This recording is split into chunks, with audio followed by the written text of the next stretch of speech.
Hackers got into MedStar's corporate network and were able to put ransomware on it by exploiting a flaw in their server that has been known about since 2007 were the earliest warnings, and there was another warning in 2010 about a flaw on this what's known as the JBOS application server.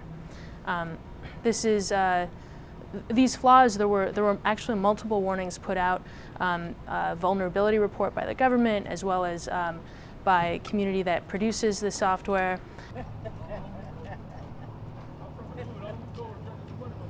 And it's unclear how such a vulnerability was allowed to persist on their network over so much time. MedStar says that it continually patches its systems, and that also there were no patient files impacted by ransomware.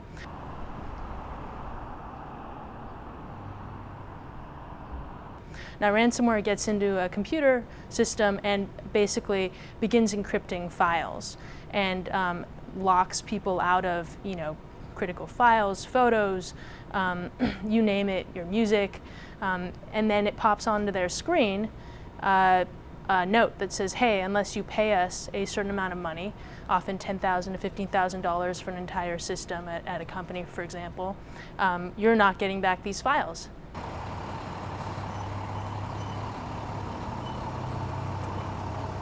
And so in this case, I spoke with a person familiar with this hack, and they basically said that it had infected some archives, some duplicate files, some imaging files.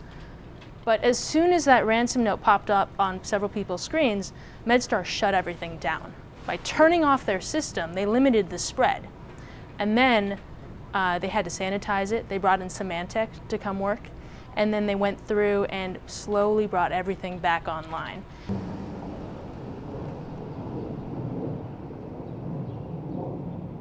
As pertains to MedStar,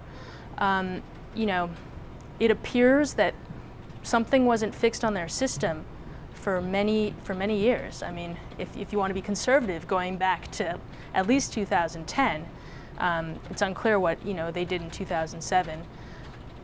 And that doesn't change the culpability of the hackers who attacked their system and all that entails there, but it does sort of give you an inside look into the issues and the responsibility companies have to protect their systems, especially when they are holding critical files like patient medical records.